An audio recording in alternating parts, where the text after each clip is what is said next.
Bom, primeiramente eu gostaria de agradecer aos organizadores, né, do evento por poder participar desse evento que está sendo tão interessante e com tanta informação. Então, obrigado aos organizadores. Bom, o que eu vou tratar aqui, propriamente, procurar tratar de modo bastante informal, como indicam os lapisinhos nos slides, a questão da comunicação no seu sentido mais amplo e a relação do conhecimento e informação.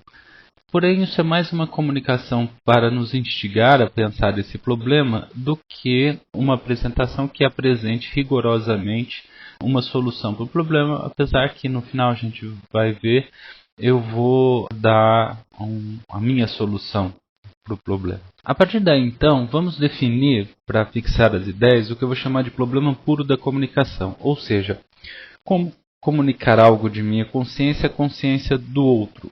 Ou, se você é lá um filósofo e vai tentar comunicar algo a outro filósofo. Para que esse problema se torne um pouco mais tratável, em vez de algo em geral, vamos tomar algo do mundo que eu quero passar a outra consciência. Eu vou chamar isso então de problema mediado da comunicação. Notemos então que aquela setinha ali em cima indica uma mensagem que está sendo passada da minha consciência à consciência do outro. Aqui eu vou estar procurando usar os conceitos clássicos da teoria da informação. Bom, essa mensagem pressupõe um código e também uma classificação, sendo que por classificação aqui nós estamos entendendo um conjunto de predicados que vão nos permitir classificar aquilo que está sendo transmitido pela mensagem. Note que esse código pressupõe pelo menos dois elementos diversos, né? Se você tivesse um elemento só, por exemplo, indicado pelo número 1, dizer só um sempre não comunica nada. Então você precisa pelo menos ter algo oposto, um 0 e 1, e através então desses elementos opostos é que você vai fazer a comunicação ao outro. Bom, mas, além disso, essas sequências de 0 e 1, ou essas sequências de elementos, são interpretados pelo outro. E vamos imaginar aqui um conjunto de elementos, de objetos que podem ser círculos ou quadrados, pretos ou brancos, pequenos ou grandes, né? Então, se você quer indicar um elemento desse conjunto, então, por exemplo, você associaria 0 e 1, o primeiro dígito, 0 1, quanto à forma, se é um quadrado ou um círculo. O segundo dígito, quanto à cor, se ela é preta ou branca. E o terceiro dígito, 0 ou 1, se ela é grande ou pequena. Notemos então que, dado n predicados independentes, como nesse exemplo, né, a informação tem n bits, ou seja, nesse caso 3 bits. Né, com 0, 1, 0 eu consigo te dizer qual é o elemento do meu conjunto que eu quero designar, né?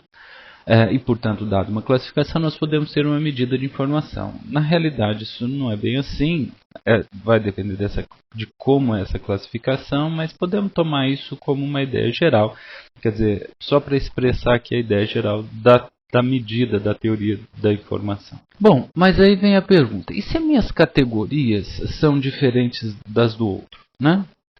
Primeiro vamos começar com essa noção de categorias. As categorias são exatamente esse conjunto de predicados, quando eu recebo a minha mensagem, mas categorias fundamentais que me dizem daquilo que existe, daquilo que é, da forma com que eu vejo o mundo, né? Ou seja, ela representa, no nosso caso aqui, diferentes concepções. E eu vou usar duas concepções para que a gente possa entender um pouco melhor aquilo que eu estou dizendo. Uma concepção vitalista, que acredita que a vida é uma força que gera novas coisas por emergência, de forma imprevisível, essencialmente imprevisível, e que coloca, portanto, elementos de si nesse mundo, onde tudo está interconectado por essa força, não tem exatamente partes, o mundo é como que um grande organismo, né, que evolui devido a essa força inerente à própria realidade, e um mecanicista que acredita que na realidade as coisas são simplesmente objetos que se relacionam uns com os outros, objetos talvez até dados, já o número deles, que vão se combinando e produz o que a realidade é. Né? Então, eles têm diferentes categorias de interpretação da realidade. Como é que fica, então, a comunicação de um dado da realidade, essa dependência? Bom, e esse conjunto de categorias se constrói, né? A gente já sabe disso, isso já está mais que confirmado pela própria prática científica. Bom, a partir daí, então, eu coloquei lá em cima do nosso quadrinho a palavra categorias para mostrar que essa comunicação depende das categorias, né? E nós podemos então nos perguntar como se formam essas categorias, como elas se conformam, como elas são geradas pelos diferentes filósofos ou pelas diferentes posturas filosóficas, né? Bom, é aí que a porca tosse o rabo. Por quê?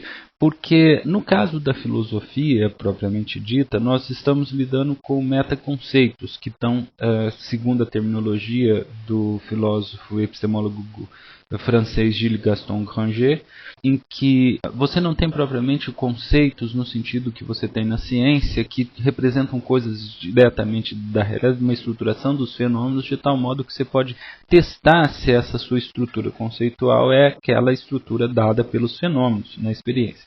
Você tem conceitos que não dizem só dessa estruturação do fenômeno, mas da estruturação deles com eles mesmos, ou seja, metaconceitos.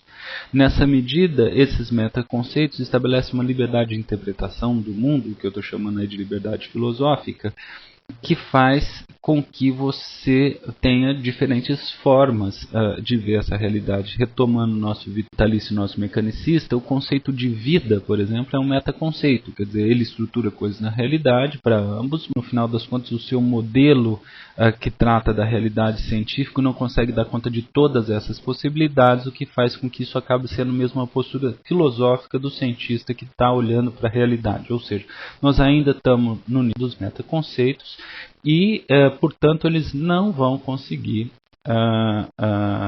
se convencer um ao outro, e mais, a gente não vai conseguir saber de onde vêm essas categorias, porque dependendo se nós somos vitalistas, ou mecanicistas, ou idealistas, nós vamos achar que esses conceitos vêm ou se formam de modo diferente.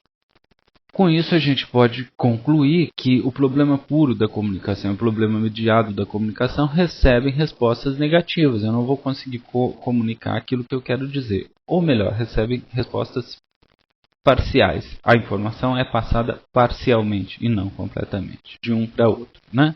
Ou seja, quando um vitalista diz, nossa, olha, nota, isso é algo vivo, o que o mecanicista vai entender disso é que simplesmente ele é mais uma composição de forma mecânica, e quando não era isso exatamente que o vitalista queria dizer, né? Então, voltemos à nossa pergunta, né? Como se formam essas categorias, né? Então, novamente, nós temos o problema, pois no caso geral dos metaconceitos, inclusive, a resposta depende da minha concepção. Bem, indo para a parte já final da comunicação, entendido que nós não vamos conseguir necessariamente dar uma solução única a esse problema, que dependeria da concepção filosófica, a visão e a solução desse problema, pode-se agora se colocar a questão, será que o mundo comunica algo à minha consciência? Quer dizer, será que a aprendizagem é simplesmente o fato do mundo comunicar coisas, algo à minha consciência? Novamente, a setinha ali em cima indica mensagem ou informação, depende do meu conjunto de categorias, né? Então, por isso eu ponho a palavrinha categoria ali em cima. Bom, mas se constrói significa é comunicado, né? Será que então as minhas categorias que eu construo para interpretar o mundo, ela é comunicada do mundo para mim? Não. Porque não há uma estrutura fixa de categorias nesse processo informacional pelo qual elas próprias me são informadas. Quer dizer, isso não tem sentido. Quer dizer, elas que informam dão forma à própria informação que está entrando e, portanto, elas não podem ser comunicadas diretamente pela realidade. A solução, então, permitir esse limitado, ou seja, depende da concepção, ou delimitar o conteúdo, como faz a epistemologia e a psicologia genética de Jean Piaget, por exemplo, olhando só até onde essas coisas se constroem e a partir daí não admitindo, não admitindo, mas não trazendo outros princípios filosóficos necessário à interpretação daquele conhecimento, como por exemplo fez Kant no caso da física e da matemática, aceitando que a física e a matemática eram conhecimentos e se perguntando como é que nós podemos fazer física e matemática, mas sem que para isso nós precisemos trazer a metafísica junto, uma concepção de Deus ou da realidade ou de princípios, né? Qual é a solução? Bom, eu vou fazer uma proposta, né? E como tal, ela não pretende ser única ou convencer a todos, o que eu acho algo impossível e até mesmo dogmático, mas que tem a sua beleza, né? E a sua utilidade. A utilidade eu não sei se importa tanto. Bom, hoje em dia é importante a utilidade, mas tem a sua beleza. E a proposta é definir a realidade ou a totalidade como uma organização geral dos conhecimentos dela, né, ou do conhecimento dela. Tem um atual aí, isso quer dizer que sempre essa concepção do que é a realidade hoje vai depender daquilo que eu entendo do que ela é hoje. Mas, na verdade, conforme isso se expandir, o meu conhecimento atual vai se expandindo, eu vou identificando ela com esse conhecimento atual, mas também entendo que ela está sempre produzindo esse conhecimento dela e está sempre se autoexpondo. A realidade seria então definida como a organização geral do conhecimento. Nota que nisso nós admitimos os sistemas das ciências, ou seja, tudo aquilo que as ciências produzem como organização dos fenômenos, para nós é aceito como tal. Ela organiza de fato aqueles fenômenos que ela se propõe e o quanto ela organiza depende de fato do quanto foi verificado todo esse conhecimento, do quanto de fato ela estrutura esses elementos da realidade. Nós admitimos ainda a existência de metaconceitos e, portanto, de diversas filosofias que podem ver essa realidade de forma diferente, né? E, por fim, nós admitimos daí que a totalidade, a realidade ou a totalidade é uma unidade inteligível e, por definição, nós vamos chamá-la de ideia. Então, ideia é exatamente essa totalidade inteligível que é a própria realidade, que é identificada com o próprio conhecimento que nós temos dela, sem o qual nós não saberíamos o que é essa realidade. Por fim, então, nós podemos nos perguntar, a comunicação do mundo, né, da ideia, do mundo como ideia para o homem, quer dizer, a ideia me comunica as coisas? E a resposta, novamente, é não. A ideia se auto-manifesta para o homem, quer dizer, o conhecimento do homem vai expandindo no sentido desse conhecimento da totalidade, mas esse processo não é um processo de comunicação, é um processo auto-organizado que se dá através da própria atividade de conhecer. Isso não é propriamente um vitalismo, porque essa ideia tem estrutura e não é uma força qualquer, são elementos dela que são manifestados nesse processo de conhecimento. A gente vai tendo acesso de quais são essas categorias mais específicas do processo de conhecimento, estudando o próprio processo de conhecimento, ou seja, desempenhando a atividade de conhecer sobre esse próprio processo de conhecimento, como, por exemplo, fez Jean Piaget. E com isso você vai entendendo melhor como se manifesta essa ideia, ao mesmo tempo que ela vai se manifestando como ela se auto-manifesta. Conceitos gerais, como o conceito de ideia, que nos permite entender minimamente e estruturar minimamente esse processo hoje, amanhã e assim por diante, e como se a ideia fosse para nós uma célula mãe inicial que vai se dividindo, que vai se complexificando e vai cada vez mais expondo esse organismo, né? Mas um organismo que de uma determinada maneira já existe, né? E fazendo algumas considerações finais, né, que eu julgo importante no entendimento dessa proposta, a partir daí o conceito de autoconsciência, que é entender que se é consciência, que se tem consciência, então uma consciência que se entende como consciência. Eu não vou me demorar na explicação desse conceito de autoconsciência, mas eu vou simplesmente tratar do aspecto que está expresso ali embaixo, da ideia como sendo o espaço dessas autoconsciências. Porque se a realidade é esse conhecimento em geral, as consciências só podem ser partes dessa realidade. E na medida em que você se relaciona com outras consciências, que também têm consciência de que são parte dessa realidade, você tem uma nova ética. Nova entre aspas, que ela não é tão nova assim. O conceito que eu estou colocando aqui de relação entre autoconsciências para estabelecer a ética já é desenvolvido na ética do Hegel. Isso significa então que se essas autoconsciências podem se reger pelas próprias normas que elas estabelecem para si, elas podem então se cobrar ou estabelecer uma relação entre elas a partir dessa visão de que elas têm autoconsciências e que elas podem seguir essas regras, né? Ou deixar de seguir e se cobrar a partir daí, né? Então isso cria uma ética, não é uma ética do mundo funcionando por si, e nós não temos como mudar esse mundo, ou como fazer com que as coisas sejam diferentes, mas é uma ética que percebe que não, a liberdade, os princípios estão na ideia, né, na realidade inteligível, que nós acessamos essa realidade inteligível não por comunicação, mas construindo isso dentro da gente, por um processo laborioso, que essa construção do nosso comportamento segue a certos princípios, que pode, entre outros, ser estabelecido por nós mesmos, né, para nós.